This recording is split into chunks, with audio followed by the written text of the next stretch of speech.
ولا للقمر واسجدوا لله الذي خلقهن। ওগো আমার উম্মতেরা শুনে নাও, তোমরা সূর্যের উপরে সিজদা করো না, তোমরা চন্দ্রকে সিজদা করো না, বরঞ্চ চন্দ্র আর সূর্যকে যে স্রষ্টা সৃষ্টি করেছে তোমরা একমাত্র শুধু তাদেরকে সিজদা করো, সেই স্রষ্টাকে। চন্দ্রের সিজদা হবে না, সূর্যের সিজদা হবে না, কারণ তারা হচ্ছে আল্লাহর সৃষ্টি। আমার কলমাওয়ালা মুমিন মুসলমান ভাই আল্লাহওয়ালা বন্ধু, চন্দ্রের সিজদা যদি না চলে, সূর্যের যদি না চলে, তাহলে যিনি মাজারে শুয়ে আছেন, যিনার মূর্তি বানানো আছে, যিনার ফটো লাগানো আছে, তিনিও তো আল্লাহর সৃষ্টি। তিনার কাছে সিজদা করা এটা কেমন করে বৈধ হতে পারে? এটা কেমন করে বৈধ হতে পারে? তাই জনাব হযরত মাওলানা আহমদ আলী সাহেব সিলেট সম্পর্কে যা বললেন এই ভিডিওতে সেটা দেখানো হলো। চলুন দেখা যাক এই ভিডিওটি। আরেকটি বিষয়, এই ভিডিওটি জনাব হযরত মাওলানা সাহেবের অনুমতিক্রমে এটাকে আমার চ্যানেলে আপলোড করেছি। চলুন শোনা যাক সিলেট সম্পর্কে জনাব হযরত মাওলানা আহমদ আলী সাহেব কি বললেন, শোনা যাক। আমি এক্ষুনি আল্লাহ তোমার কাছে সারেন্ডার হলাম, আত্মসমর্পণ করলাম। আর কি করলাম? মা সুলাইমান লিল্লাহি রাব্বিল আলামিন। আমি এই সুলাইমান নবীর সঙ্গে সেই স্রষ্টার উপরে ঈমান আনলাম, আমি তিনাকে রব হিসাবে মেনে নিলাম। মুফাসসিরিন কেরামেরা এখানে লিখেছে মা সুলাইমানা, সুলাইমানের সঙ্গে এই কথাটা রানী বিলকিসের বলার কি প্রয়োজন ছিল বলো? মুফাসসিরিনে কেরামেরা বলেছেন কেন প্রয়োজন পড়েছে তাহলে শুনে নাও। এতদিন যে লোকেদের সঙ্গে তার উঠা বসা খাওয়া দাওয়া ছিল, এতদিন যে লোকেদের সঙ্গতে সে থাকতো, তাদের কাছে থেকে সে কোনোদিনও সে আল্লাহর সন্ধান পায় নাই, সে আল্লাহর সন্ধান পায় নাই। আজকে যে মানুষদের কাছে তার উঠা বসা, যাদের সংস্পর্শে সে এসেছে, এমন এক দলের সংস্পর্শে সে এসেছে, এদের কাছে আসার পরে সে সঠিক আল্লাহর দ্বীনের খোঁজ পেয়েছে, সঠিক আল্লাহকে স্রষ্টা হিসাবে মানার জন্য বুঝতে পেরেছে। তাই সে বলেছে বা সুলাইমানা, মানে ওগো আল্লাহ, আজ এতদিন যাদের কাছে ছিলাম তাদের কাছে থেকে আমি তোমার সন্ধান পাই নাই, আজকে আমি যাদের কাছে এসেছি তাদের কাছে এসে তোমার সন্ধান পেয়ে গেছি। কিন্তু পাওয়ার পরে আমি আর দেরি করি নাই, আমি সঙ্গে সঙ্গে তোমাকে রব হিসাবে মেনে নিয়েছি। অনেক মানুষ তারা এ কাজে লিপ্ত থাকে। আমার এলাকায়, আমার গ্রাম 90% লোক শিরকের কাজে লিপ্ত ছিল। একটা সময় আমাদের উপরে ফতোয়া ছিল এদের পিছনে নামাজ পড়া হারাম। আজকে আলহামদুলিল্লাহ সুম্মা আলহামদুলিল্লাহ, মসজিদে চলে গেলে ইমাম সাহেব নামাজ পড়ায় না। আমি অধিকাংশ ফজরের নামাজটা পড়ি মসজিদে গিয়ে, ইমাম সাহেব নামাজ পড়ে না, পড়ান সেই লোকেরাই নামাজ পড়ছে পিছনে, যারা আমাদের পিছনে ফতোয়া দিয়েছিল এদের পিছনে নামাজ পড়া হারাম। যারা ঈদগাহে আমাদেরকে উঠতে দিত না, যারা বলতো ওরা নবী মানে না, কেন মানি না আমরা নবী? আমরা নবীর কাজ করছি, নবীর মাদ্রাসায় পড়াশোনা করছি, নবীর হাদিস পড়ছি, মানি না মানে? বলো নবী যে আলিমুল গায়েব, তোমরা বিশ্বাস করো না কেন? নবী কি গায়েবের খবর জানে না? তোমরা এটা বিশ্বাস করো না? নবী নিজের ভালো মন্দ সব করতে পারে, এটা তোমরা বিশ্বাস করো না? তাদের এরকম উল্টো পাল্টা প্রশ্ন ছিল। এখন আমার যুবক ভাইরা, আমি আপনাদেরকে বলবো, আপনারা টিভি টেলিভিশন খবরের কাগজে দেখেছেন রামপুরহাটে একটা ঘটনা ঘটে গেছে। সেইখানে আজকে মুখ্যমন্ত্রী গিয়েছিলেন। এখন বলেন, গ্রামে কেউ বলছে মুখ্যমন্ত্রীর সঙ্গে তোর কি ডাইরেক্ট দেখা হয় নাকি? তোকে মাঝে তার যে সচিবালয় আছে তাদের সঙ্গে যোগাযোগ করে তারপরে তুই সেখানে পৌঁছাতে পারবি, তোকে পৌঁছাতে দেবে না, সেই জায়গায় তুই পৌঁছাতে পারবি না। ঠিকই আছে এখান পর্যন্ত কথাটা। এবার বলেন, যদি মুখ্যমন্ত্রী ডাইরেক্ট আপনার গ্রামে এসে আপনার সঙ্গে মিট করতে চাই, মাঝে আর কাউকে লাগবে? লাগবে না, ডাইরেক্ট আপনার সঙ্গে সাক্ষাৎ হবে। এখন একটা টিম তারা বলছে তুই আল্লাহর সন্ধান পাবি কি করে? আল্লাহর সন্ধান পাস, কোর্টে গেলে তুই নিজে পারবি, উকিল ধরতে হবে। তাহলে মাঝখানে একজন চাই। কিভাবে চাই? তারা কোরআনের অপব্যাখ্যা করে মানুষকে বলল, দেখো কোরআনে কারিমে আছে 6 পারায়, ইয়া আইয়ুহাল্লাযীনা আমানুত্তাকুল্লাহ ওয়াবতাগু ইলাইহিল ওয়াসিলা। তোমরা আল্লাহকে ভয় করো আর তোমরা ওসিলা খোঁজো।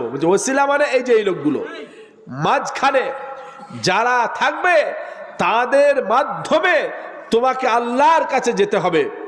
আমার কলেমাওয়ালা মুমিন মুসলমান ভাইরা, আল্লাহওয়ালা বন্ধুরা, আপনি তাফসীরের কিতাব খোলেন, বায়ানুল কোরআন খোলেন, তাফসীরে জালালাইন খোলেন, আপনি ওসিলা এর ব্যাখ্যায় গিয়ে দেখেন যারা বলছে ওসিলা মানে আমাদের কাছে আসা, একেবারে ভ্রান্ত কথা। মুফাসসিরিনে কেরামেরা লিখেছেন ওসিলা মানে হলো এমন কাজ করা যে কাজের দ্বারাই তুমি আল্লাহর নৈকট্য লাভ করতে পারবে। সেই কাজটা কি? সেই কাজটা মুফাসসিরিনে কেরামেরা লিখেছে নেক কাজগুলো করা আর গুনাহের কাজগুলো ছাড়া। তারকুল মাআসি, যেগুলো গুনাহের কাজ, মদ্যপান করা গুনাহ, ব্যভিচার করা গুনাহ, মিথ্যা কথা বলা গুনাহ, অপরের মাল জোর করে কবজা করা গুনাহ, এই গুনাহগুলোকে ছাড়া আর নেকির কাজ, নামাজ পড়া নেকির কাজ, রোজা রাখা নেকির কাজ, হজ করা নেকির কাজ, দান সদকা করা নেকির কাজ, মানুষকে সালাম দেওয়া নেকির কাজ, মানুষের বিপদে তার পাশে দাঁড়ানো নেকির কাজ, এই নেকির কাজগুলো করা আর গুনাহের কাজগুলো ছাড়া, এই দুটো কাজ হলো ওসিলা।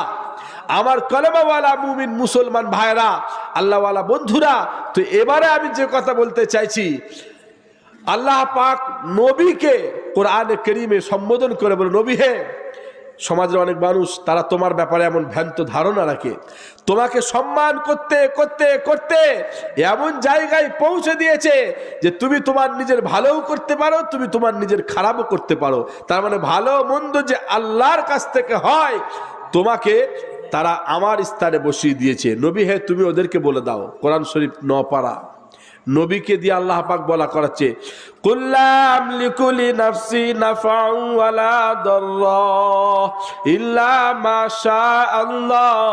ওগো নবী, তুমি বলে দাও, আমি নবী নিজের আমার ভালো মন্দ কিছু বাছাই করতে পারি না। আমি নবী আমার নিজের ভালো মন্দ বাছাই করতে পারি না, বরঞ্চ যেটা আল্লাহ চাই সেটাই গয়ে থাকে। আর তোমরা আমাকে বলছো আমি গায়েবের খবর জানি, আমি নবী বলছি শুনে নাও। ওয়ালাউ কুনতু আলামুল গায়বা লাস্তাকসারতু মিনাল খায়র ওয়া মা মাসানিয়াসু। ওগো আমার উম্মতেরা, আমি নবী যদি গায়েবের খবর জানতাম তাহলে কোন রকমের দুঃখ ক্লেশ আমাকে স্পর্শ করতে পারত না। আমি নবী জেনে যেতাম তায়েফের বুকে গেলে আমার রক্তে রক্তাক্ত হবে শরীর, আমি নবী তায়েফের বুকে যেতাম না। আমি নবী যদি জানতাম গায়েবের খবর, তাহলে আমি নবী এইভাবে দ্বীন ইসলামের প্রচার করতে গিয়ে সিয়ামে আবি তালিবের মধ্যে আমাকে বয়কট করা হবে, আমি আগে থেকে খাবার দাবার সেখানে সরঞ্জাম করে নিতাম। আমি নবী যদি গায়েবের খবর জানতাম, তাহলে আমাকে যখন কাবা ঘরে ডাকা হলো, সেইখান থেকে শত্রুপক্ষ আমার উপরে পাথর ফেলে দেবে, এটা যদি আমি আগে জানতে পারতাম তাহলে আমি সেখানে গিয়ে দাঁড়াতাম না। আমি নবী যদি গায়েবের খবর জানতাম, যখন ওই মুনাফিকরা আমার কাছে এসে বলেছিল, ইয়া রাসূলুল্লাহ, ইয়া হাবিবাল্লাহ, আমরা একটা মসজিদ তৈরি করেছি, আপনি যদি এক ওয়াক্তের নামাজ পড়িয়ে দেন তাহলে ভালো হয়, মানুষ জেনে যাবে আর কারো কোনো প্রশ্ন থাকতে পারে না। অথচ সেটা তারা মসজিদ করে নাই, সেটা তারা মিটিং করার ঘর করেছিল। আমি নবী যদি জানতে পারতাম সেই দিনই তাদেরকে নিষেধ করে দিতাম, কিন্তু আমি সেটা কিন্তু করি নাই। আমি বলেছিলাম যুদ্ধের প্রস্তুতিতে আছি, আমি যুদ্ধ থেকে ফিরে এসে তোমাদের মসজিদেতে নামাজ পড়াবো। আমি নবী যখন ফিরে আসছিলাম, জিবরিল আমিন মাধ্যম আমাকে জানানো হয়, আল্লাহ বলে দেয়, ওগো নবী, ওটা মসজিদ নয়, ওটা তো তারা মিটিং করার ঘর করেছে, আপনি তাড়াতাড়ি গুড়িয়ে দেন, তবে আমি জানতে পারি। তাই আল্লাহ বলছে, নবী হে, তুমি তোমার উম্মতদেরকে বলে দাও এমন ভ্রান্ত ধারণা তারা যেন না রাখে। ওয়ালাউ কুনতু আলামুল গায়বা লাস্তাকসারতু মিনাল খায়র ওয়া মা মাসানিয়াস সু, তবে আমি কি করি সেটা শুনে নাও। ইন আনা ইল্লা নাযিরু ওয়া বাশীরুল লিকাওমি ইউমিনুন, আমি তোমাদের একদলকে ভয় দেখাবার জন্য এসেছি। তারা কারা? যারা গুনাহ করছো গুনাহ ছেড়ে দাও, যারা আল্লাহর সঙ্গে কাউকে পার্টনারশিপ মেনেছো সেইটাকে ছেড়ে দাও, যারা আল্লাহর সঙ্গে অন্য কারোর মান্নত করো ওইটাকে তওবা করে নাও। আর একদল যারা সেগুলো করে না, এক আল্লাহকে মেনে নিয়ে এক আল্লাহর পূজা অর্চনা ইবাদত বন্দেগী করে, আমি তাদেরকে জান্নাতের শুভ সংবাদ শোনাবার জন্য এসেছি। আর যারা ওই কাজে লিপ্ত হবে আমি তাদের জাহান্নামের ভয় দেখাবার জন্য এসেছি। এইটা আমার হলো কাজ। যারা বলো নবী নিজের ভালো মন্দের মালিক, তাহলে কেন বলো তায়েফে এত মাল খেতে হলো? যারা বলো নবী ভালো মন্দের মালিক, কেন নবীকে পেটে পাথর বাঁধতে হলো? এরপরেও কি বলবে নবী ভালো মন্দের মালিক? বিশ্ব নবী বলল, গো আমার উম্মতেরা শুনে নাও, ঈসা নবীর প্রশংসা করতে করতে করতে তার উম্মতেরা তাকে এমন জায়গায় পৌঁছে দিয়েছে তারা তিনটে খোদা বলে বিশ্বাস করেছে। একটা হচ্ছে আল্লাহ স্রষ্টা, আর একটা ঈসা নবী স্রষ্টা, আর একটা ঈসা নবীর মা স্রষ্টা। ওগো আমার উম্মতেরা, তোমরা আমাকে এত অতিরঞ্জিত করে ওই জায়গাতে যেন পৌঁছে দিও না। আমার কলেমাওয়ালা মুমিন মুসলমান ভাইরা, আল্লাহওয়ালা বন্ধুরা, এইভাবে দ্বিতীয় নম্বর শিরকের কাজে আজকে অহরহ মানুষ আমরা লিপ্ত হয়ে আছি। আমরা আজকে চলে যাই, মেলা করি, ছেলে মেয়ে এক কাছে জমা হয়। আল্লাহ বলছে, ওরে হতভাগা, উরুসের নাম দিয়ে ছেলে মেয়ে জমা হও, মেলার নাম দিয়ে জমা হও।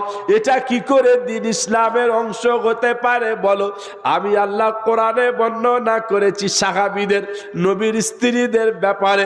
তাদেরকে বলেছি, শুনে নাও, ওয়াইদা সাআলতুমুহুন্না মাতাআন ফাসআলুহুন্না মিন ওয়ারাই হিজাব যালিকুম আতহারু লিকুলুবিকুম ওয়া কুলুবিহিন। ওগো আমার নবী, আপনার সাহাবীদেরকে শুনিয়ে দেন, কোনদিন কোন সময় যদি আপনার স্ত্রীদের কাছ থেকে তাদের কোন জিনিসের জানার প্রয়োজন পড়ে, তারা যেন পর্দার আড়াল থেকে গিয়ে জিজ্ঞাসা করে, ফেস টু ফেস সামনে আসতে পারবে না। এর মধ্যেই আপনার স্ত্রী আর সাহাবীদের পবিত্রতা বজায় থাকবে। কারা সামনাসামনি যেতে পারবে না? নবীর স্ত্রী, যারা উম্মতের আব্বাজান, আর ওইদিকে সাহাবী, যে সাহাবীদের ব্যাপারে স্বয়ং আল্লাহ নিজে বলেছে, উলাইকাল্লাযীনা আমতাহানাল্লাহু কুলুবাহুম লিত্তাকওয়া। আমি আল্লাহ ওই সাহাবীদের অন্তরগুলোকে একেবারে আমার ল্যাবরেটরিতে ফেলে চেকিং করে দেখেছি। তাদের অন্তরে আমি আল্লাহ আমার ভয় ছাড়া অন্য কিছু জিনিস নাই। যাদের অন্তরে সর্বদাই আল্লাহর ভয়, তাদেরকে বলছে তোমরা সামনাসামনি যেতে পারবে না। আপনার মেয়ে, আপনার স্ত্রী, আপনার বোন, আপনার মা কি করে সেখানে মাজারে চলে যায়? কি করে পুরুষ মহিলা একত্রিত হয়? এটা কোথা থেকে বৈধ হতে পারে বলেন? আমি বড় আল্লাহওয়ালা সেজে আছি, আপনি আপনার স্ত্রীকে আমার কাছে নিয়ে আসছেন মুরিদ করাতে, আপনি বলছেন পীর আর মুরিদের ব্যাপার। আল্লাহ বলছে, ওরে হতভাগা, সাহাবীরা নবীর স্ত্রীর কাছে যেতে পাবে না। এটা আমি আল্লাহ আমার সংবিধান। তোমার স্ত্রী তোমার পীর সাহেবের কাছে কেমন করে যাই বলো? তোমার মেয়ে তোমার গুরুর কাছে কেমন করে যাবে বলো? এটা কি তোমার বিবেক তোমাকে জিজ্ঞাসা করে না? কেন তোমরা কোরআন পড়ো না? কেন তোমরা কোরআন পড়ো না? কোরআন তো আমাকে আপনাকে আমার কলেমাওয়ালা মুমিন মুসলমান ভাইরা, আল্লাহওয়ালা বন্ধুরা, ডিটেলস তার বর্ণনা দিয়েছে, একটা একটা একটা করে তার সাবজেক্ট ধরে ধরে। আমার কলেমাওয়ালা মুমিন মুসলমান ভাইরা, আল্লাহওয়ালা বন্ধুরা, কিন্তু কোরআন বলেছে এক শ্রেণীর মানুষ এমন হয়ে যাবে সেই কাজে তারা আল্লাহর থেকেও বেশি সেইগুলোকে প্রাধান্য দেবে, সেইগুলোকে তারা ভালোবাসবে, যে ভালোবাসাটা তাদের আল্লাহর জন্য রাখার দরকার ছিল। কিন্তু এরা একটা দাঁত কথা বলবে, তারা বলবে আমরা তো এইগুলোর পূজা করি না। তাহলে কার পূজা করো? বলে আমরা এদের কাছে যাই শুধুমাত্র, ওনারা তো আল্লাহর নৈকট্য লাভ করেছে, ওনারা শুধু আমার কানেকশনটা করে দেবে, আমার কানেকশনটা করে দেবে আল্লাহর সঙ্গে। নচেত আমরা ওনাদের কাছে গিয়ে ওনাদের পূজা অর্চনা করি না।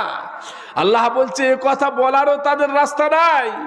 এই কাজগুলোই তখন মক্কার কাফির বেঈমানরা করত, আর তারাও তাদের মতনই কথা বলতো।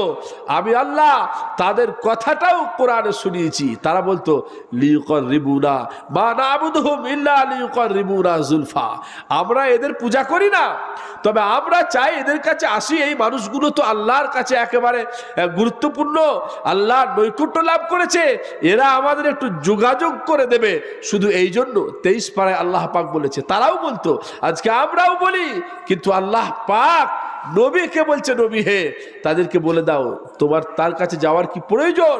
আমি আল্লাহ বলেছি আমাকে যেখানে ডাকবে, যে জায়গাতে ডাকবে, আমি আল্লাহ তোমাকে সেই জায়গাতে সাড়া দেব। তোমার মাধ্যমের প্রয়োজন নাই, তুমি ডাকো। কোন সময় রুটি রুজির সমস্যা আছে আমার কাছে চাও, বাচ্চা হয় না আমার কাছে চাও, রোগে ভুগছো আমার কাছে উঠে গিয়ে হাত তোলো, আমি আল্লাহ তোমাকে সুস্থ করব। কিন্তু মানুষ যখন আমাকে ছেড়ে দিয়ে অন্য জায়গায় গিয়ে তোমরা হাত পাতো, তখন আমি আল্লাহ বলি ঠিক আছে তুই চা, যেখানে যাইবি চা, তখন আমি তাকে সুস্থতাও দিয়ে দিই। কেন দিয়ে দিই? তার বিশ্বাসটা আরো তার উপরে বসে যাক। আমি শুধু ল্যাটায়ের সুতো ছাড়তে থাকি, কিন্তু যেদিন গুটাবার হবে সেই দিন আমি গুটাবো, সেই দিন আর কোনো হিসাব হবে না। সেদিন পরিষ্কারভাবে বলে দেওয়া হবে চলে যাও জাহান্নামে, কোনো রাস্তা নাই। আমার কলেমাওয়ালা মুমিন মুসলমান ভাইরা, আল্লাহওয়ালা বন্ধুরা, আল্লাহওয়ালা মানুষ যারা শরীয়তের গণ্ডির ভিতরে থেকে আপনাকে সঠিক দিশা দেবে, সেটা ঠিক আছে। কিন্তু যারা শরীয়তের বেশ বসে মানুষের ঈমান আকীদাকে শেষ করবে, তাদের কাছেই আলেম উলামা মুহাদ্দিস এই মানুষগুলো তারা এসে পৌঁছায়। যখন তারা সঠিক দিনটা সেই মানুষগুলোর কাছে উপস্থাপন করে, তখন তারা একটা বিভ্রান্তকর পরিবেশ তৈরি করতে চায়। কারণ এতদিন ধরে যে পরিবেশটাকে আমরা তৈরি করেছিলাম, এই মৌচাকে ঢেলা যারা মারতে এসেছে এদেরকে এলাকা থেকে দূর করতে হবে। কারণ এই মৌচাকে ঢেলা বেড়েছে মানে এবার মধু আমার শেষ হয়ে যাবে। যে মধু আমাকে মৌচাকগুলো এনে দিত, সেই মধু তো আমার আর আসবে না। এইগুলো এবার আল্লাহর জন্য খরচা হবে, আমার কাছে তো আর আসবে না। যার কারণে এইরকম সভা, এরকম মজলিস হলে পরে বিভিন্ন জায়গা থেকে মানুষ তারা প্রপাগান্ডা চালাবে, ওইখানে যেও না, ওরা নবী মানে না, ওইখানে যেও না, ওরা কোরআন হাদিসের বিরুদ্ধে কথা বলে, ওরা ওলি মানে না। 100% আমরা আপনাদের থেকে বেশি ওলি মানি। সত্যিকারের যারা আল্লাহওয়ালা মানুষ, সত্যিকারের যারা বুজুর্গানের দিন ছিল, তাদের জুতো আমরা মাথায় করে নিয়ে চলি। কিন্তু যার নামাজ নাই, যার রোজা নাই, যে হাঁটুর উপরে কাপড় তুলে বসে থাকে, সে যদি বলে আমি আল্লাহওয়ালা, এটা আপনি মানলেও আমরা যারা কোরআন হাদিস পড়েছি আমরা কি করে মানতে পারি?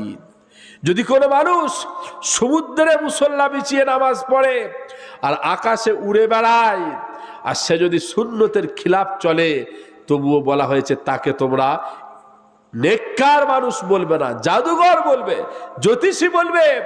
একটা মানুষ, সেই মানুষটা সমুদ্রে মুসল্লা বিছিয়ে নামাজও পড়তে পারে না, সেই মানুষটা আকাশে উঠতেও পারে না, কিন্তু সে বিশ্বনবীর প্রত্যেকটা সুন্নতকে ফলো করে চলে। এ হলো তোমার জামানার অলি। ওর পিছনে যাও, ওকে ভালোবাসো, ওর কাছে গিয়ে দুটো ওসিয়ত নসিহত নাও, তোমার জিন্দেগি বেড়ে যাবে। আমার কলেমাওয়ালা মুমিন মুসলমান ভাইয়েরা, আল্লাহওয়ালা বন্ধুরা, সেই জন্য নিজের ঈমান আকীদাকে গিয়ে শেষ করবেন না। মানুষ বলে হযরত আদমকে সেজদা করেছিল ফেরেশতারা, ইউসুফ নবীকে তার বাপ মা তার ভাইয়েরা সেজদা করেছিল, এটাকে সেজদায়ে তাজিম বলা হয়, অসুবিধা কি আছে? এটা তাদের শরীয়তে ছিল। আমার শরীয়তে বিশ্ব নবী বলল, যদি কোনো মেয়েদেরকে এক আল্লাহ ছাড়া কোনো জায়গায় সেজদা করা অর্ডার থাকতো, তাহলে আমি নবী বলতাম তোমার স্বামীদেরকে সেজদা করো। অর্ডার নাই, তাই আমি বলতে পারবো না। পুরুষদেরকে এক আল্লাহ ছাড়া যদি কারো কাছে সেজদা করার অর্ডার থাকতো তাহলে আমি নবী অর্ডার দিতাম তোমার বাপ মাকে সেজদা করো। আল্লাহ ছাড়া কারো কাছে মাথা নত করা জায়েজ নাই, সেই জন্য আমি এই অর্ডার তোমাদেরকে দিতে পাচ্ছি না। এই মাথাটা একমাত্র আল্লাহর কাছেই তোমরা নত করবে, এই মাথা একমাত্র আল্লাহর কাছেই তোমরা নোয়াবে, অন্য কারো কাছে না। তার জন্য তোমার উপরে টর্চার হবে, গালি দেওয়া হবে, একঘরে করে দেওয়া হবে। নবীকেও তো করা হয়েছিল, সাহাবীদেরকেও তো মারা হয়েছিল। যে সূরাটা দিন রাত ইমাম সাহেব নামাজে পড়ে, আপনারা নামাজে পড়েন, একবার তার তাফসীরটা দেখেছেন? বিশ্বনবী যখন এইভাবে এক আল্লাহর সন্ধান দিচ্ছে, মানুষ তো কাতারে কাতারে এসে বিশ্বনবীকে মেনে নিয়ে তারা শিরকের কাজ ছেড়ে, কুফরের কাজ ছেড়ে আল্লাহর উপরে বিশ্বাস রেখে তারা আল্লাহকে মেনে নিচ্ছে। তখন তৎকালীন সময়ে মক্কার লিডার ক্যাডার যারা ছিল, এরা মিটিং করলো যে মুহাম্মদকে এত টর্চার করার পরেও তো শুনছে না, তাহলে আর টর্চার করা যাবে না, এবারে চলো একটা লোভ লালসার টোপ দেওয়া যাক, কম্প্রোমাইজ করা যাক। কি করা যাবে? তারা বিশ্ব নবীর কাছে এলো। আস বিন ওয়াইল, আবু জেহেল, উতবা, সাইবা, এইসব বড় বড় লিডার তখন মক্কার। বিশ্বনবীর একটা আপনার ছিল, অভ্যাস ছিল, অতিথি বাড়িতে এলে পরে তিনি যথেষ্ট তাদের সম্মান বজায় করতে রাখতেন, সম্মান করতেন, কারণ অতিথির আপ্যায়ন করা এটা বিশ্বনবীর সুন্নত। উনি ওনাদেরকে পানি খাওয়ালেন, বসালেন, তারপরে বললেন যে বলেন এবার আপনারা কি জন্য এসেছেন। তখন তারা বলল, মুহাম্মদ দেখো তুমি যে এক আল্লাহর কথা বলছো, কতটা সত্য মিথ্যা সেটা তুমিই জানো, তবে কিছু লোক তো তোমাকে মেনে নিচ্ছে আর কিছু লোক আমাদের দলে আছে। তোমার দলের লোক কম, তোমার দলের লোকেদেরকে আমাদের দলের লোকেরা আবার কখনো কখনো মার দিচ্ছে, পিটিয়ে দিচ্ছে, তো এটা তো ঠিক হচ্ছে না, সমাজের দুফাট হয়ে যাচ্ছে। তো এক কাজ করলে হয় না, তুমি একটু আগিয়ে এসো, আমরাও একটু এগিয়ে যাই। বলে দিয়ে বলে এক কাজ করো, ধরে নেই 2022 চলছে, 2022 সালটা তুমি তোমার অনুগামী, আমরা আমাদের অনুগামী সবাই, তুমি যে আল্লাহর কথা বলছো সেই আল্লাহর পূজা করব, ইবাদত করব। বলে আচ্ছা, তারপরে যখন 2023 পড়ে যাবে তখন তুমি তোমার অনুগামী আর আমরা আমাদের অনুগামীরা সবাই, আমরা যতগুলো দেবদেবীর পূজা অর্চনা করি সবাই মিলে তাদের ইবাদত করব। তাহলে এইটা বেশ ভালো হবে না? সম্প্রীতি বজায় থাকবে।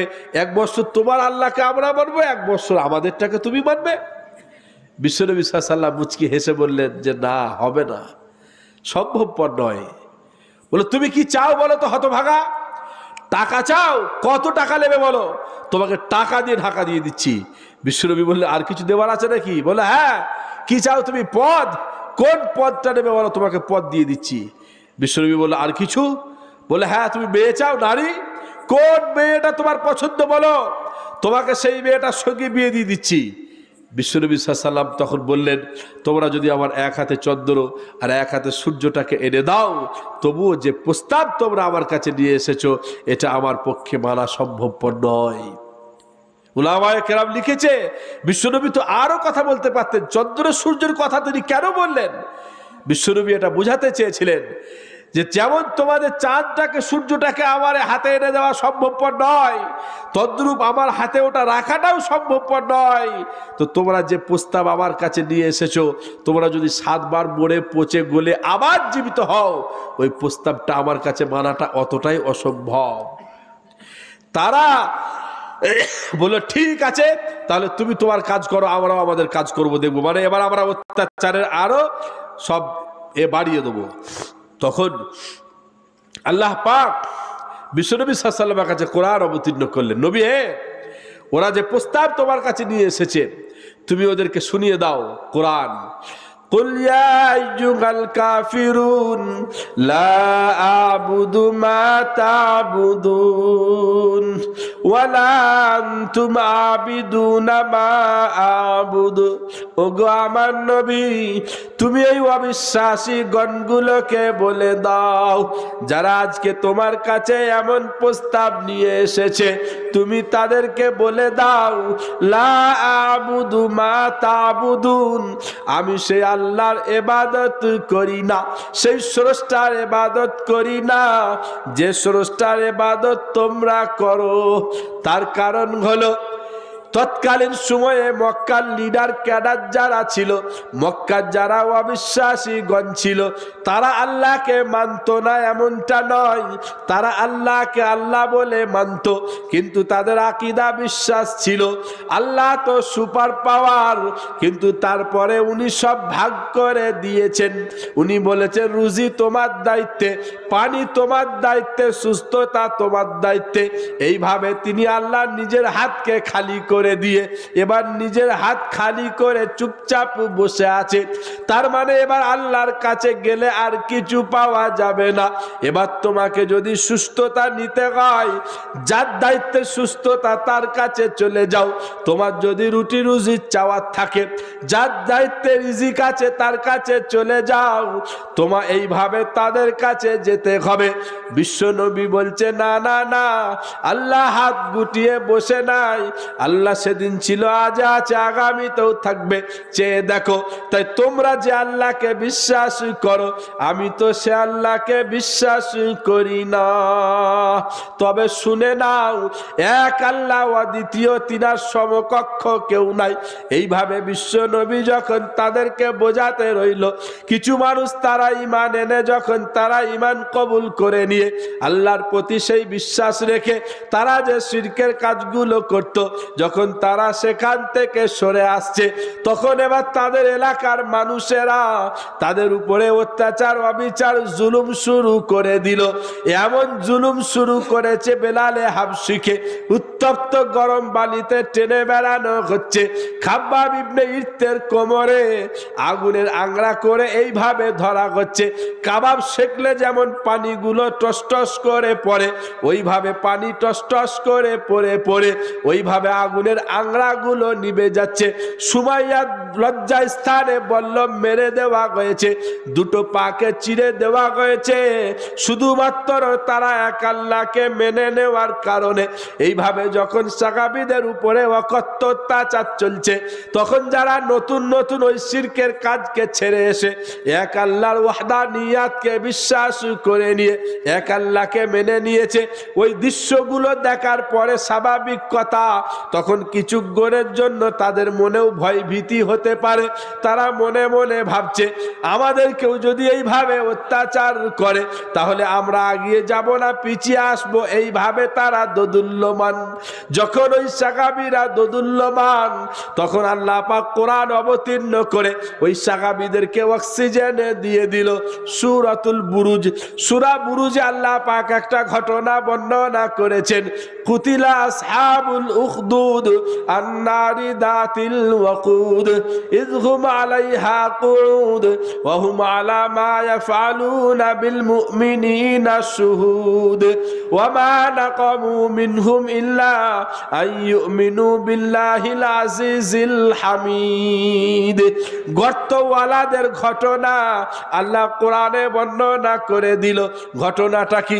উলামায়ে কেরাম লিখেছে, বিশ্ব নবীর জন্মের 70 বছর আগেকার ঘটনা।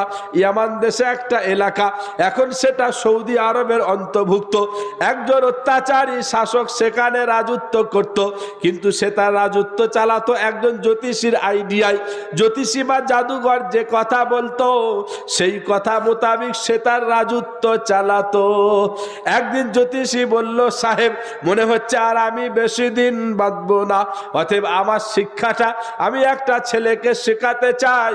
আপনার রাজত্বের মধ্যে একটা মেধাবী ছেলেকে আমার কাছে যোগাযোগ করে দেন, যাকে আমি আমার শিক্ষাটা দিয়ে যাব। বাদশা খোঁজ খবর নিয়ে একটা যোগ্যপূর্ণ ছেলেকে সেই জ্যোতিষীর সঙ্গে কানেক্ট করে দিল। তুমি প্রতিদিন যাবে জ্যোতিষীর কাছে শিক্ষা নেবে। সে এইভাবে শিক্ষা নিতে থাকে, কিন্তু তার বাড়ি থেকে জ্যোতিষীর বাড়ি যেতে গিয়ে একটা মাঝখানে আর একটা জায়গা পড়ে। সেখানে ঈসা নবীকে মাননেওয়ালা একজন ব্যক্তি, সঠিক ঈসা নবীর দিনকে মেনে চলতেন, সেই ব্যক্তিও সেখানে থাকতেন, শিক্ষা দিতেন। এই বাচ্চাটা সেখানে গিয়ে একবার ঢোকে, তার কাছে কিছু শিক্ষা নেয়, আবার আসার সময় আর একবার ঢোকে, সেই ঈসাইর কাছ থেকে কিছু শিক্ষা নেয়। ছেলেটা ওই জায়গায় জ্যোতিষী বিদ্যা নেয়, এখানে ঈসাইর কাছ থেকে সঠিক দিনের শিক্ষা নেয়। একদিন তার মনে হচ্ছে কোন শিক্ষাটা সঠিক, এটা আমাকে যাচাই বাছাই করতে হবে। কি করে করা যায়? এক একদিন সে যখন বাড়ি থেকে আসছে, উলামায়ে কেরাম লিখেছে রোডের উপরে, রাস্তার উপরে একটা হিংস্র জন্তু, কেউ বলেছে বাঘ, কেউ বলেছে সিংহ, দাঁড়িয়ে আছে। আর সমস্ত মানুষেরা দুদিকে আটকে আছে, ভয়ে কেউ যেতে পারে না। সেই দিন সেই বাচ্চাটা বলছে, আজকে আমার পরীক্ষার দিন এসে গেছে, কোন ধর্মটা সত্য, কোন শিক্ষাটা সত্য। একটা বড় পাথর নেয়, পাথরটা নিয়ে বলছে, আজকে আমি পরীক্ষা করব, যদি ঈসাই শিক্ষাটা সঠিক হয়, এই পাথরটা আমি মারার সাথে সাথে ওই জন্তুটার গায়ে যখনই লাগবে, জন্তুটা যেন মারা যায়। আর যদি জ্যোতিষীর শিক্ষাটা সঠিক হয়, তাহলে জন্তুটা মরবে না। আল্লাহর কি করিশমা! উলামায়ে কেরাম লিখেছে, পাথরটা লাগার সাথে সাথে জন্তুটা মারা যায়। যখন মারা যায়, তখন এবার সব লোকেরা বলছে, তুই কি শিক্ষা পেয়েছিস বল বাবা, তুই তো বিরাট কিছু জাননেওয়ালা। ছেলে বলছে, না না, আমি কিছু জানি না, আমি সেই এক আল্লাহকে মেনে নিয়েছি, যা হয়েছে তিনার কাছ থেকে হয়েছে, এখানে আমার কোনো বড়ত্ব মহত্ব নাই। এইভাবে এলাকায় যখন খবরটা ছড়িয়ে যায়, কেউ অসুস্থ হলে ছেলেটার কাছে চলে যায়, যার যা অসুবিধা তদবির করার মতো তার কাছে হাজির হয়। সে বলে, আমি কিছু জানি না, এক আল্লাহর প্রতি ঈমান আনো, বিশ্বাস করে নাও, শিরকের কাজ থেকে নিজেকে সরিয়ে আনো, আমি আল্লাহর কাছে দোয়া করব, আল্লাহ সুস্থ করে দেবে। এইভাবে তারা ঈমান আনে, সে দোয়া করে, আল্লাহ সুস্থ করে দেয়। আস্তে আস্তে সেই রাজার মন্ত্রালয়ে একজন মন্ত্রী ছিল, দু চোখ অন্ধ হয়ে যাওয়ার কারণে তাকে মন্ত্রালয় থেকে বাদ দিয়ে দেওয়া হয়েছে। সেও খবরটা পেয়ে যায়, সে সেই বাচ্চার কাছে গিয়ে বলছে, বাবা আমার দৃষ্টিশক্তিটা ফিরিয়ে দাও। ছেলেটা বলছে, আমি কিছু জানি না, এক আল্লাহর প্রতি বিশ্বাস আনো, এক আল্লাহর প্রতি ঈমান আনো, শিরক থেকে নিজেকে মুক্ত করো, আমি আল্লাহর কাছে দোয়া করব, আল্লাহ কবুল করবে। সেও ঈমান নিয়ে আসে, দোয়া করে, তার জ্যোতি ফিরে চলে আসে। এই খবর যখন বাদশার কাছে চলে যায়, তখন বাদশা বলছে, হাই হাই, আমি একে এক কাজ করতে দিলাম, এ তো আর এক কাজই হয়ে গেল। তখন বলল, ওই তিনজন কি আমার কাছে হাজির করো। মন্ত্রীকে বলছে, মন্ত্রী তাড়াতাড়ি ঈমান ত্যাগ করে বাপ দাদারা যে কাজ করতো সেই জায়গায় ফিরে আসো, নচেত তোমাকে এমন শাস্তি দেব তুমি বুঝতে পারবে। মন্ত্রী বলছে, না না না, সঠিক আল্লাহর সন্ধান পেয়েছি, ঈমান এনেছি, যা করার আছে তুমি করে নাও, কিন্তু আমাকে ঈমান থেকে সরাতে পারবে না। রাজা অর্ডার করে, ওকে হত্যা করে দাও। হত্যা করে দেওয়া হলো। এবার সেই ঈসাই আলেমটাকে বলা হলো, তুমি কি করবে বলো। ঈসাই আলেম বলছে, আমার ঈমানের পাওয়ার তুমি দেখতে চাও? আর এরা তো আমার শিক্ষা নিয়ে, ওদের ঈমানের যদি এত জোর থাকে, আবার আমার কাছে কি প্রস্তাব রাখছো বলো। তখন রাজা বলল, একেও হত্যা করে দাও। ঈসাই আলেমটাকেও হত্যা করা হলো। এবার সেই ছেলেটার বেলায় বলা হলো, পাহাড়ে নিয়ে যাও, সেইখান থেকে পেলে ওকে মেরে দাও। তাকে যখন নিয়ে যাওয়া হয়, বাচ্চা আল্লাহর কাছে দোয়া করে, ওগো আল্লাহ, শুধু তোমাকে মেনে নেওয়ার কারণে আজকে আমার উপর এত অত্যাচার অবিচার, তুমি আমাকে হেফাজত করে নাও। উলামায়ে কেরাম লিখেছে, পাহাড়ে ভূমিকম্প শুরু হয়ে যায়, যারা মারতে যায় তারা পড়ে মারা যায়, বাচ্চাটা বেঁচে যায়। কিন্তু সেই বাচ্চাটাকে আবার ধরে আনা হয়। কিছু লোক ঠিক করে বলল, একে নৌকা করে সমুদ্রেতে নিয়ে যাও, সমুদ্রেতে ফেলে দাও। তাকে যারা ফেলতে যায়, সমুদ্রের পানি উত্তাল হয়ে তারা পড়ে মারা যায়, বাচ্চাটা কিন্তু মরে না, তাকে আবার আনা হয়। তখন বাচ্চাটা বাদশাকে বলছে, এইভাবে তুমি আমাকে মারতে পারবে না, পারবে না। আমি একটা পদ্ধতি বলছি, যদি আমাকে মারতেই হয় সেই পদ্ধতি অবলম্বন করো, আমি মারা যাব। কি পদ্ধতি বলো? গোটা এলাকার মানুষদেরকে ওই ময়দানেতে জমা করে দাও, আর আমার এই যে তীর আছে, তীরটা দিচ্ছি, নিয়ে নাও। ওই তীরটা দিয়ে আমাকে ছুঁড়ে মারবে, আর তুমি বলবে, বিসমিল্লাহি বিরব্বিল গুলাম, আমি সে আল্লাহর নামে শুরু করছি যে এই গুলামটার, এই বাচ্চাটার রব, এই ছেলেটার স্রষ্টা। এইটা বলে তুমি তীরটা ছুঁড়ে দেবে। তীর ছুঁড়ে দেয়, লেগে যায়, মারা যায়। কিন্তু হাজার হাজার মানুষ যারা জড়ো ছিল, তারা দেখে বললে, ওরে হতভাগা বাদশা, এতদিন আমরা শিরকের কাজে লিপ্ত ছিলাম, আজকে বুঝতে পেরেছি সেই সঠিক স্রষ্টার কথা। আমরা আজকে সবাই সেই আল্লাহর প্রতি ঈমান আনলাম, সেই স্রষ্টাকে মেনে নিলাম, শিরক মুক্ত মুক্ত করলাম আমাদের জীবনটাকে। বাদশা বলল, হাই গাই, মরে যাওয়ার পরেও আমাদেরকে এমন ঝামেলাতে ফেলে গেল। বাদশা তখন তার জনগণকে বলল, তাড়াতাড়ি ঈমান ছেড়ে দাও, যে কাজ করতে সেই কাজে ফিরে এসো। তারা বলছে, না না না, জীবন নেবে নিয়ে নাও, তবুও যে আল্লাহর সন্ধান পেয়েছি, আজকে আমরা সেখান থেকে নিজেদেরকে ফেরাতে পারবো না। ওইটাই উলামায়ে কেরাম বলেছে বড় গর্ত কাটা হলো। আসহাবুল উখদুদ, উখদুদ মানে গর্ত, ওই গর্ত কেটে দেওয়া হলো, অগ্নিকুণ্ড তৈরি করা হলো। সেই অগ্নিকুণ্ড যখন একেবারে হিট হয়ে যায়, তখন একটা একটা করে লোকগুলোকে নিয়ে ওই অগ্নিকুণ্ডতে ফেলা হয়। উলামায়ে কেরাম বলেছে কমপক্ষে 20,000-এর বেশি মানুষ ছিল। তাদেরকে ওই অগ্নিকুণ্ডতে যখন ফেলা হয়, কেউ কেউ বলেছে ওইভাবে ফেলে তাদেরকে একেবারে পুড়িয়ে মেরে দেওয়া হলো।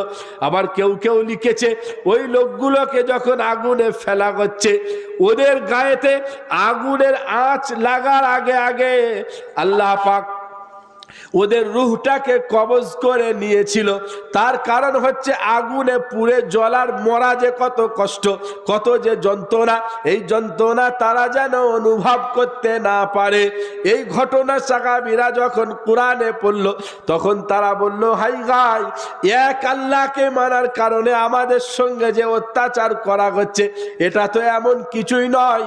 আমাদের পূর্বেও তো দেখো এই লোকগুলো এক আল্লাহকে মেনে নেওয়ার কারণে, শিরক মুক্ত জীবন করার কারণে তাদের উপরে এত বড় অত্যাচার অবিচার করা হয়েছিল। আমার কলেমাওয়ালা মুমিন মুসলমান ভাইরা, আল্লাহওয়ালা বন্ধুরা, সমাজে আপনিও যখন সেরকম পরিবেশে থাকবেন, তারপরে যখন আলেম উলামা, এই সমস্ত মুফতিয়ানে কেরাম, দিনের সঠিক রাহবার যারা, তাদের সন্ধান যখন আপনি পাবেন, তাদের কাছে যখন উঠা বসা করবেন, তারা যখন সঠিক দিক নির্দেশনা আপনাকে দেবে, আপনি যখন সেখান থেকে নিজেকে সরিয়ে আনতে চাইবেন, তখন আপনাকে ক্রিটিসাইজ করা হবে, তখন আপনাকে ব্যঙ্গ করা হবে, তখন আপনাকে একঘরে করে দেওয়া হবে, তখন আপনার ব্যাপারে অনেক কিছু মন্তব্য করা হবে। এটা আগেও হয়েছে, নবীদের জামানাতেও হয়েছে, এখনো হবে। আমার কলেমাওয়ালা মুমিন মুসলমান ভাইরা, আল্লাহওয়ালা বন্ধুরা, সেই জন্য যে জাতির কাছে কোরআনের মতো অমূল্য সম্পদ, যে জাতির কাছে বিশ্বনবীর রেখে যাওয়া আহাদিসে মুবারাকা, যে জাতির কাছে বিশ্বনবীর জীবনী, যে জাতির কাছে সাহাবীদের দৃষ্টান্ত সব থাকার পরেও তারা যখন শিরকে লিপ্ত হয়ে নিজেদের ঈমানকে শেষ করে দিয়ে তারা যখন মৃত্যুবরণ করে, আমার কলেমাওয়ালা মুমিন মুসলমান ভাইরা, আল্লাহওয়ালা বন্ধুরা, বুঝতে হবে আমরা একটা বড় ধরনের জাল যে পাতা হয়েছে ষড়যন্ত্রের, আল্লাহ পাক যে বলেছিল আমরা সেই ষড়যন্ত্রের জালে পা দিয়ে আমরা তাদের শিকার হয়েছি।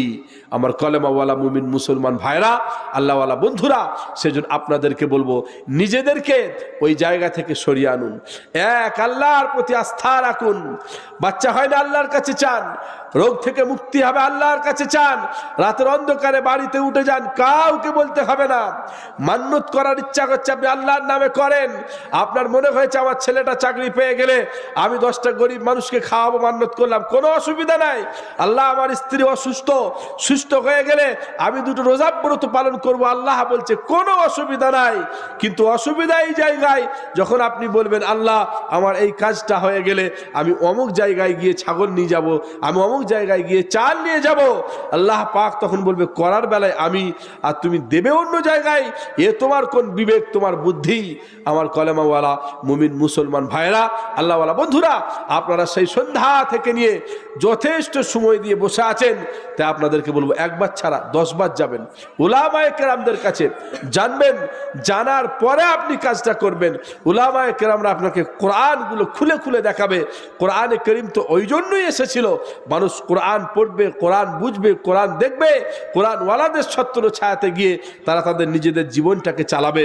কোরআন কেউ মরে গেলে শুধু দোয়া করার জন্য আসে নাই, কোরআন এসেছিল এই জন্য মানুষ তার প্র্যাকটিক্যাল জীবনে কোরআনকে দিয়ে সে তার প্রত্যেকটা সেক্টরকে সাজাবে। তার পারিবারিক জীবন ব্যবস্থা, তার সামাজিক জীবন ব্যবস্থা, তার রাষ্ট্রীয় জীবন ব্যবস্থা, তার ঈমান, তার আকীদা, তার বিশ্বাস, সব কিছুকে সে কোরআন দিয়ে সাজাবে। এই জন্য কোরআন এসেছিল আমার ভাইরা। তাই এই গুটিগত কথা আপনাদের সামনে বললাম, বলার মধ্যে ভুল ত্রুটি হতে পারে নয়, 101% গ্যারান্টি ভুল হয়েছে। তাই আবার আপনাদেরকে বলবো নিজের ছেলে নিজের ভাই মনে করে ক্ষমা করবেন। আর এই যে গুটি কত কথা আপনাদের সামনে বললাম, সর্বপ্রথম আল্লাহ পাক যেন আমাকে মৃত্যুর আগে পর্যন্ত শিরক মুক্ত নিজের জীবনকে তৈরি করে আর প্রত্যেকটা আমলকে যেন এক আল্লাহর উদ্দেশ্যে করার সুযোগ দেন, তৌফিক দেন। তারপরে আমাদের সকলকে আল্লাহ পাক যেন এর উপরে পরিপূর্ণভাবে আমল করার তৌফিক দান করেন। আমিন সুম্মা আমিন। ওয়া আখিরু দাওয়ানা আনিল হামদুলিল্লাহি রাব্বিল আলামিন।